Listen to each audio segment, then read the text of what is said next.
చిత్రోదయ స్వాగతం మిత్రులారా. ఈరోజు వాయిదాలో కూడా మనం ఆ శివాజీ మాట్లాడిన ఆ కాంట్రవర్సీ దాని గురించే మాట్లాడుతున్నా అండి. మళ్ళీ అదే టాపిక్ మాట్లాడుతున్నందుకు ముందుగా క్షమాపణ చెప్తున్నానండి. దీని తర్వాత మళ్ళీ ఈ విషయం గురించి నేను మాట్లాడను. అయితే నిన్న ఒక ఆయన అయితే ఈమెయిల్ కూడా పెట్టేశారు నాకు. ఆ పలానా ఒకే హీరోని ఎందుకంటున్నా, నేను హీరోని అనట్లేదండి. నేను చెప్పిన పాయింట్ ఏంటంటే, ఇండస్ట్రీలోనే ఆ హీరో ఈ హీరో అని కాదు, ప్రతి ఒక్కరూ తెలుసో తెలియకో కమర్షియల్ పర్పస్ కోసము ఆ బూత్ అనేదాన్ని ఎంకరేజ్ చేశారు, దాన్ని వాడారు అందరూ. ఇవాళ కొత్తగా వచ్చి ఏదో ఒక వ్యక్తి తప్పు చేసేసినట్టు, తప్పు మాట్లాడేసినట్టు వాడి మీద ఎక్కేస్తానంటే అది తప్పు అని చెప్తున్నాను. అయితే ఈ టాపిక్కి మనకి సంబంధం ఏంట్రా బాబు అంటే అండి, ఎందుకు లేదండి, సగం పైగా కేసెస్లో భార్యాభర్తల మధ్య జరుగుతున్న కేసెస్, కోర్టు కేసెస్ ఉన్నాయి కదా, మధ్యన గొడవ కారణం ఎట్లాంటి సెలబ్రిటీసే. అయితే మైదాపిండికి సపోర్ట్ చేస్తూ ఓ నేతి బీరకాయ, ఓ బూతు పడతపాము సీన్లోకి వచ్చారు. ఆయన అంటారు, మహిళలు చుడీదార్ వేసుకుంటే తప్ప, ప్యాంటు షర్ట్ వేసుకుంటే తప్ప, మహిళలు మోడర్న్గా ఉంటే తప్ప అజంతా శిల్పాలు ఎలా ఉన్నాయి. ఆయన మాట్లాడినంతా విన్నాక నాకు ఏమనిపించిందంటే, ఆయనే కాదు, ఆయన కానీ ఆయన ఫాలో అవుతున్న కొంతమంది గొప్పోళ్ళు కానీ, ఈ కాంట్రవర్సీ జరిగిన తర్వాత మహిళలందరూ బాగా మర్యాదపూర్వకంగా బట్టలు వేసేసుకుంటారేమో, మనకి ఇంకా అలా చూసే అవకాశం ఉండదేమో, ఎక్కడ మిస్ అయిపోతామో అని చెప్పి బాధ ఆయన కళ్ళల్లో ఎంత స్పష్టంగా కనబడుతుందంటే, ఒక టైంలో ఇంక ఏడ్చినంత పని చేశాడు. పైగా అంటాడు, తప్పంతా మగ వెధవలదట, వాళ్ళని కంట్రోల్ చేయలేని ప్రభుత్వాలదట. నేను మళ్ళీ చెబుతున్నా అండి, ఎప్పుడూ కూడా మ్యాటర్ని జనరలైజ్ చేయకూడదు. అంటే ఒక వర్గం మొత్తాన్ని, ఒక కులాన్ని, ఒక మతాన్ని, ఒక ప్రాంతాన్నో, లేకపోతే తెలుపు నలుపునో, మగ ఆడానో ఇట్లా జనరలైజ్ చేసి మాట్లాడకూడదు. ఓకే, మీకు ఏదైనా వ్యక్తి మీద ప్రాబ్లం అంటే ఆ వ్యక్తినేనండి. ప్రస్తుతం మీరు అన్నది మీ ఇంట్లో వాళ్ళని, అంటే మగ వెధవలు అన్నారు కదా, మీ ఇంట్లో వాళ్ళని లేదా మీ చుట్టూ తిరిగే వాళ్ళని మేము సర్దుకుని పోతాం. వాళ్ళన్నా ఎవరన్నా ఉండొచ్చు గాక, మొత్తం మగాళ్ళని వెధవలు దుష్కర్మోకలు అంటే మూతిపళ్ళు రాలగొడతారండి. ఇప్పుడు మగ వెధవలు అన్నారు, ఉంటారు సార్, ప్రతి 10 ఏళ్లలో ఒక ఇంట్లో ఉంటారు. వాడు పచ్చి సోమరిపోతూ వదరబోతూ వంశం మొత్తానికి మచ్చ తెస్తాడు. కొంపలో వాళ్ళతో కలిపి సమానంగా పుట్టిన సోదరులు సోదరీమణులు ఎంతో కష్టపడి ఉన్నత స్థానాలకు చేరుకుంటూ ఉంటుంటే, కొంతమంది రాజకీయాల్లో, కొంతమంది సినిమాల్లో ముందుకు వెళ్ళిపోతూ ఉంటే, వాళ్ళందరినీ పక్కన పెట్టేసి సోమరిపోతు చేసే పనుల వల్ల కుటుంబానికి చెడ్డ పేరు వస్తుంది. ఏంటి ప్రభుత్వ వైఫల్యమా? అంటే ఏంటి అంటే, అదేదో సామెత చెప్తారు కదా, ముష్టోడికి దేవుడు ప్రత్యక్షం అయితే బంగారు బొచ్చు వరం అడిగాడని చెప్పి, ఎవరిని ఎక్కడ ఉంచాలో అక్కడే ఉంచాలండి. అంటే ఏంటి, 40 ఏళ్ల పసిపాప కిడ్స్ సెక్షన్లోకి వెళ్ళి ఏవో బట్టలు కొనుక్కుని అవి వేసుకుని పబ్లిక్లోకి వస్తే ప్రభుత్వం పోలీసులను పెట్టి రక్షణ కల్పించాలా? ప్రభుత్వం అంటే ప్రజలేని తెలుసా అసలు మీకు? ప్రజల డబ్బులు ఏమని తెలుసా మీకు? అంటే ప్రజల నుండి ప్రజల్ని రక్షించడానికి ప్రజల డబ్బే వాడాలి, అంతేగాని వాళ్ళని కిడ్స్ సెక్షన్లోకి వెళ్ళొద్దని మాత్రం చెప్పకూడదు, అంతేనా? అది నేరం చెప్తే. ఇప్పుడు మళ్ళీ ఓకే, కళ్యాణ్ అభిమానులందరూ, ఈ కళ్యాణ్ గారి అభిమానులందరూ అతను వెనకేసి రాకండి, యాక్చువల్లీ రావట్లేదు. ఓకే, ఎందుకంటే అండి, ఆయన ఏదో కష్టపడి ఓ దశాబ్దం పాటు కష్టపడి అధికారంలో భాగం సంపాదించుకున్నాడు. పవర్ సంపాదించుకోవడం ఎంత కష్టమో దాన్ని మేనేజ్ చేయడం అంతకంటే కష్టం, రైట్? ఆయన ఏదో శ్రద్ధగా ఆయన పైన ఆయన చేసుకుంటున్నాడు, చాలా చక్కగా నేర్చుకుంటున్నాడు అడ్మినిస్ట్రేషన్ ఏంటని చెప్పి. ఈయన వృద్ధుడు కాబట్టి ఈయన ఖాళీగా కూర్చోబెట్టాడు. ఆయన చేస్తున్న పని పక్కకు పోయి ఇట్లాంటి వదరబోతుల మాటలు బయటకు వస్తున్నాయి.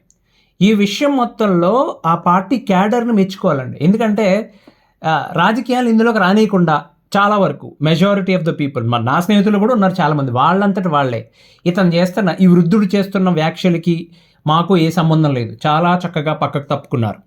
ఓకే, అసలు ఆ పార్టీ సంస్థాగత ఆ వ్యవస్థ ఎట్లా ఉంది, క్యాడర్ బిల్డింగ్ ఎలాగా, రాష్ట్ర స్థాయి, జిల్లా స్థాయి, పంచాయతీ లెవెల్ ఆర్గనైజేషన్ హైరార్కీ ఎలా బిల్డ్ చేసుకోవాలి, ఆ పనులన్నీ వదిలేసి పొద్దున్న లేస్తే నాటు పులుసులో రాగి ముందు నంచుకుంటే బాగుంటుందా, బగారా రైస్ బాగుంటుందా అని చెప్పి రీసెర్చ్ చేయమని కాదు నీకు పదవి దొబ్బెట్టింది. మీ వల్ల, ఈ వ్యక్తి వల్ల పార్టీకి 10 ఓట్లు కూడా రావండి, 1 కోటు అదనంగా రాదు. ఓకే, 10 దాకా ఎందుకు, 1 కోటి కూడా రాదు, పోతే 10 పోతాయి. అసలు నాకు తెలియక అడుగుతాను, కొంతమంది మహానుభావుల ఆడవాళ్ళ గురించి, ఇంకొంతమంది అవినీతి గురించి మాట్లాడకూడదండి, బాగోదు. ఈ బుడతపాము మొన్నటిదాకా ఒక బూత్ ప్రోగ్రామ్కి న్యాయ నిర్ణేత, అందులో అండి ఒకటి మగవాళ్ళకి ఆడవేషం వేస్తారు, లేదా డైరెక్ట్గా ఆడవాళ్ళ మీద జోకులు వేసేస్తారు. ఎలాంటి జోకులు? అక్రమ సంబంధాల మీద, లేకపోతే బూతు మాటలు. నా అంచనా ప్రకారం తెలుగు రాష్ట్రాల్లో అక్రమ సంబంధాలు పెరగడానికి ఈ కార్యక్రమం కూడా దోహదం చేసింది, అంత జుగుత్సాకరంగా ఉంటుంది. దాంట్లో వాళ్ళు మాట్లాడేదే బూత్ అంటే, మళ్ళీ ఒక ఉబ్బిపోయిన బుడతపాము, పక్కన నాటు పంది, వీళ్ళు న్యాయ నిర్ణేతలు. అంటే ఎవరు ఎక్కువ నికార్సైన బూత్ మాట్లాడితే వాళ్ళకి ఎంపిక చేయాలన్నమాట. ఈ బూతురాజే వాళ్ళు వచ్చి తస్సదిగా నీతులు చెప్పడం, ఇంకా అయిపోలేదు. ఇతగాడు అంటాడు కాలం మారుతుంది, మనం ఆర్టిఫిషియల్ ఇంటెలిజెన్స్ యుగంలో ఉన్నాం, ఆడవాళ్ళు ఇలా ఉండాలని చెప్పడం ఏంటి? అవును కదా. ఇది ఎలా ఉందంటే అండి, మీరేంటి ఆలు చిప్స్ తింటున్నారా సినిమా చూస్తూ? ఏ యుగం ఇది? తింటే ఇంటెల్ చిప్స్ తినండి, లేకపోతే ఎన్విడియో చిప్స్ తినండి, అంతేనా సార్? మీరు అన్నం నోటితోనే తింటున్నారండి అంటే ఏ యుగం కదా? వద్దులే, బాగోదు. ఇతనికి ఇవాళ కాదండి, ఎప్పటి నుంచో ఉన్న జాడ్యం. ఇతగాడు ఎవరెవరిని తిట్టాడో తెలుసా అండి మీకు? ఇంతకుముందు శ్రీ యండమూరి వీరేంద్రనాథ్ గారిని తిట్టారు. యండమూరి వీరేంద్రనాథ్ రామ్ చరణ్ ఒక మాట అన్నారండి. ఏమండి? ఏమన్నారు? రామ్ చరణ్ చిరంజీవి కొడుకు కాకపోతే అసలు హీరో అయ్యేవాడు కాదు. అదే ఇంచుమించు దాదాపు అదే కాదు, ఏదో అన్నాడు ఆ మాట. రామ్ చరణ్ ఒక్కడికే కాదు అది అప్లికబుల్, సెలబ్రిటీస్ పిల్లలు అందరికీ అప్లికబుల్ అది. వాళ్ళ పిల్లలు కాకపోతే వీళ్ళు ఇంత పెద్ద పెద్ద హీరోలు అయ్యేవారు కాదు. దానికి ఈయన మందేసి స్టేజ్ ఎక్కి అమ్మ నా బూతులు తిట్టాడు ఆయన. సరే, వాళ్ళ పర్సనల్ విషయం మ్యాటర్ వదిలేద్దాం. ఆయన ఆ రోజు అలా తిట్టకుండా, ఈయన ఆ రోజు అతన్ని యండమూరి వీరేంద్రనాథ్ తిట్టకుండా ఉండుంటే వాళ్ళ రామ్ చరణ్ ఎంత చక్కగా ఉన్నాడు. సినిమాలు ఏముంది సార్, 4 సినిమాలు చేస్తే అవే డెవలప్ అయిపోతారు ఆటోమేటిక్గా. అది కాదు, బయట ఎలా ఉన్నాడు ఆయన, ఆయన క్యారెక్టరైజేషన్ ఎట్లా ఉంది, ఆయన మాట్లాడే విధానం, పెద్దలను గౌరవించే విధానం ఎంత చక్కగా తీరాడు. ఒక స్పీచ్ చూసి నేను ఆయనకు అభిమాని అయిపోయాను, సినిమా చూసి కాదు. అంత చక్కగా మాట్లాడుతున్నాడు. ఇప్పుడు బీహార్ దగ్గర నుంచి పాట్నాకు ఒక 100 కిలోమీటర్ల దూరంలో పల్లెటూరుకి వెళ్ళండి, చిరంజీవి గారిని గుర్తుపడతారా, రామ్ చరణ్ గుర్తుపడతారా? ఇంత ఎదిగితే ఈయన ప్రోగ్రెస్ చూసి యండమూరి వీరేంద్రనాథ్ రియలైజ్ అయ్యేవాడుగా, నేను అనవసరంగా అన్నాను రా రోజు అని చెప్పి. అది కదా రివెంజ్ తీర్చుకోవడం అంటే. ఇంకెవరిని తిట్టాడో తెలిసి ఇతను స్వర్గీయ శ్రీ ఎస్పి బాలసుబ్రహ్మణ్యం గారిని, శ్రీ గరికపాటి నరసింహారావు గారిని. ఎందుకో తెలుసా? వాళ్ళు ఏం చెబితే తిట్టాడో తెలుసా ఇతను? అమ్మా, మిమ్మల్ని నా కూతుళ్ళుగా, నా మనవరాళ్ళుగా అనుకుని చెప్తున్నాను, ఇలాంటి బట్టలు వేసుకోకండి, మీరు ఇలా ఉండాలి సమాజంలో అని చెప్పినందుకు, ఆడపిల్లలు ఎలాంటి బట్టలు వేసుకోవాలో చెప్పడానికి నువ్వెవరు బాయ్? ఆ రోజు ఉన్నావు, మంచి ఉప్పు కారం తినొచ్చావు, మందు తాగొచ్చావు, తిట్టావు. ఇతగాడు వాడిని పదజాలం అది. బాలు, గరికపాటి దాదాపు ఇవే మాటలు కేజీవి సరిత గారని చెప్పారు. మరి ఆవిడ ఎందుకు విమర్శించలేదో తెలుసా అండి? ఆవిడ ఇప్పుడు deputy commissioner police, IPS officer. ఆవిడని ఇలాంటివి వాగితే నీకు పదవి కొత్త ఏమో, ఆవిడికి అధికారం, ఆవిడికి పోలీస్ డిపార్ట్మెంట్ ఏం కొత్త కాదు కదా. మీ పిల్లలు 2 పూర్ణంబూర్లు అయిపోయేటట్టు కొట్టిస్తారు, అది కూడా లేడీ కానిస్టేబుల్ చేత. అందుకే వాళ్ళ జోలికి వెళ్ళడు ఈయన.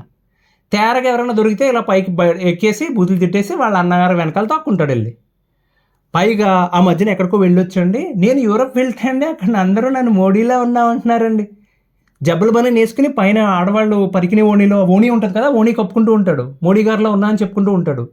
మీరు 2 గంటలైనా డైనింగ్ టేబుల్ నుంచి లేవట్లేదేమో, లంచ్ దగ్గర నుంచి పైకి లేస్తారేమో అని పొగుడు ఉంటాడు ఎవడో మిమ్మల్ని. మీకు మోడీ గారికి ఏ పోలికలు ఉండవు. మీ రూపం, మీ మాట తీరు, ఏమంటే మీ బుద్ధి, మీ విజన్, మీ థాట్ ప్రాసెస్ అంతా కొంచెం డేరా బాబాకి దగ్గరగా ఉంటుందండి. మీరు ఒకసారి ఆలోచించుకోండి. మ్యాటర్ ఏంటంటే అండి, ఈయన మాట్లాడింది విన్న తర్వాత ఈయన శివాజీ ఏం మాట్లాడాడో వినలా. ఓకే, అస్సలు వినలేదు. ఈయన ఏమంటాడంటే ఆడవాళ్ళు ఐపీఎస్లు అవుతున్నారు, ఆడవాళ్ళు పెద్ద పెద్ద అవన్నీ ఎందుకండి? ఇప్పుడు ఎవరు కాదన్నారు? ద్రౌపదిని అవమానించారు కాబట్టి కురుక్షేత్రం జరిగింది. అబ్బా, ప్రతి ఒక్కడు ఇది ఒక అలవాటు అయిపోయిందండి. ఏంటి పనికిమాల పని చేయటం, ద్రౌపది గురించి కథలు చెప్పడం. ద్రౌపది పుట్టుక జననం ఎట్టాంటిదో తెలుసా? ఆవిడకున్న వరం ఏంటో తెలుసా? ఆ బ్యాక్గ్రౌండ్ తెలుసా? పోనీ మీకు ఏమీ తెలియదు. ఎవడో ఎక్కడో చెప్పాడు, వినేసి వచ్చి మొదలెడేస్తారు. ద్రౌపది వస్త్రాభరణం చేస్తే కురుక్షేత్రం జరిగిందట. ఇప్పుడేమో వస్త్రాభరణం చేసుకోవద్దమ్మా అంటే కురుక్షేత్రం చేస్తున్నారు వీళ్ళు. మీకు ఒక విషయం చెప్తా సార్, తాటకి, పూతన, హోళిక, హిడింబి, శూర్పణఖ వీళ్ళందరూ కూడా ఆడవాళ్లే. తెలుసా విషయం? రాముడు, కృష్ణుడు, ఆంజనేయుడు చంపి పారదొబ్బారు వీళ్ళని. అక్కడ ఆడమగ కాదండి, బుద్ధి ప్రధానం. ఇదంతా ఏం లేదండి, కేవలం ఒక వ్యక్తి మీద ప్లాన్ చేసి అటాక్ చేస్తున్నారు. వీళ్ళకి అలవాటు అది, రైట్? నిన్న ఒక అతను జలుబు చేసిన బాదురు కప్పలో ఉంటాడు, అతను వచ్చి బట్టలు సత్తుగాడు, ఆడపిల్లలు నీటిలు చెప్తాడు. అరే యార్, అమీర్పేట హాస్టల్లో ఉండే ఆడపిల్లల మీద ఓ బూతు సినిమా తీసి ఇప్పుడు సమాజంలో అందరూ ఇలానే ఉంటున్నారు అన్నట్టు ఒక బూతు మెసేజ్ ఇచ్చాడు. మళ్ళీ దానికి ఒక అవార్డు. తల్లిదండ్రులు, మధ్యతరగతి తల్లిదండ్రులు ఉద్యోగం పేరుతోనో చదువు పేరుతోనో హైదరాబాద్ ఆడపిల్లలు పంపించి హాస్టల్లో ఉంచాలంటే గుండెలు అదిరిపోయాయి. కొన్నాళ్ల వరకు ఉంది వాళ్ళ మీద ఇంపాక్ట్. వీళ్ళు నీతి కబుర్లు చెప్తున్నారు. 18 ఏళ్ళు కూతురున్న తండ్రిని అడగండి, నిన్న శివాజీ మాట్లాడిన తప్పా కాదా అని చెప్పి. స్వేచ్ఛ, స్వాతంత్ర్యం, ఆధునికత, స్త్రీవాదం ఇవన్నీ కూడా అండి. డబ్బులున్న వాళ్ళ ఇళ్ళలో కానీ నిరుపేదల ఇళ్ళలో ఎవడో పట్టించుకోడు. వీళ్ళ టార్గెట్ అంతా మధ్యతరగతి వాళ్ళే. ఏమంటే ఇట్లాంటి దిక్కుమాల వాళ్ళు ఇచ్చే సలహాలు విన్నారు కనుక ఎవరైనా నాశనం అయిపోతారు. ఇప్పుడు వీళ్ళు వచ్చి నిన్న ఆయన అంతసేపు నీతులు చెప్తా ఉంటే ఆ మైక్ చూడండి, ఆయన పెట్టుకున్న మైక్ ఇలా ఇలా ఇలా సిగ్గుపడిపోతుంది. అదే సిగ్గుపడిపోతుంది అంటే, సార్ మీరు నీతులు చెప్పొచ్చు సార్, మొన్నటి దాకా మీరు పచ్చి బూతులు మాట్లాడేవారని సిగ్గుపడుతుంది అది. వీళ్ళ బ్యాచ్ ఉంటుందండి, మైదాపిండి తాలూకాని సపోర్ట్ చేసే బ్యాచ్. వాళ్ళందరి దగ్గరికి వెళ్ళి మీరు సార్ కాస్టింగ్ కౌచ్ అంటే ఏంటని అడగండి. కాస్టింగ్ కౌచా ఏంటి అది ఏమన్నా ఇటాలియన్ వంటకమా అని అడుగుతారు. అంత అమాయకులు పాపం వీళ్ళు. ఇంకా అన్నాడండి, చాదస్తపు మగవాళ్ళు వెధవలట, వాళ్ళని సపోర్ట్ చేసే ఆడవాళ్ళు పిచ్చోళ్ళట. ఆడవాళ్ళారా వాళ్ళని సపోర్ట్ చేస్తున్నారు, పిచ్చోళ్ళ మీరని అడుగుతున్నాడు. అంటే ఆడవాళ్ళకి స్వేచ్ఛ లేదా? వాళ్ళు ఎవరికి సపోర్ట్ చేయాలో కూడా నువ్వే చెప్తావా? వాళ్ళకి ఆప్షన్ ఇవ్వవా? ఇతను చెప్పేది ఎలా ఉందంటే అండి, ఓ చోట ఇద్దరు అన్నదమ్ములు వెళ్తుంటే ఆ దారిని పోతున్న ఒక ఆడబిడ్డ వచ్చి, అక్కడ అన్నగారు చాలా అందంగా, ఎత్తుగా, పొడవుగా, అందంగా బ్యూటిఫుల్ ఉన్నాడు, వజ్రకవచం లాంటి శరీరం వేసుకుని, ఆయన ఇబ్బంది పెట్టింది. యూనో మీ అన్నగారిని ఇబ్బంది పెట్టినందుకు మాత్రం నా తమ్ముడు వెళ్ళి ఆవిడేదో అన్నాడు, మా అన్నయ్యకి పెళ్ళయింది, ఇదిగో అక్కడే ఉంది మా వదిన గారు చూడు అక్కడ, ఆయన వదిలేసే అన్నాడు. నువ్వు చెప్పాలి, నువ్వు వివరంగా చెప్పాలి, ఆమెను బతిమాలాలి, ఆడబిడ్డ అంతే తప్పితే ముక్కు చెవులు కోసేస్తావా అని చెప్పి లక్ష్మణుడి మీద సీరియస్ అవుతాడు ఇతను. ఇది ఈయన గారి వాదన అనమాట. శూర్పణఖను పట్టుకుని ఆవిడ ఆడబిడ్డ దిక్కుమాలిన వాదన. ఒక్కటి మర్చిపోకండి మాస్టారు, పబ్లిక్, సోషల్ మీడియా, చివరికి మీరు పొలిటికల్ పార్టీ అని చెప్పుకుని మీరు నిద్రపోతున్నా కానీ ఓ పార్టీలో ఉన్నారు కదా, ఆ పార్టీ సభ్యులందరూ కూడా మైదాపిండి అండ్ కోకి వ్యతిరేకంగా ఉన్నారు. ఇప్పుడు మధ్యలో దూరితే మీరు సూది కోసం వెళ్తే సూదంతా బయటపడినట్టు ఏదో అవుతుంది. కాబట్టి ఇక్కడితో వదిలేయండి. ధన్యవాదాలండి. ఈసారికి ఇక్కడితో వదిలేద్దామండి. ఈ గోల్ మనకు అనవసరం, కానీ మన పని మనం చేసుకుందాం. మన్నించాలి ఎవరికైనా ఇబ్బంది కలిగి ఉంటే.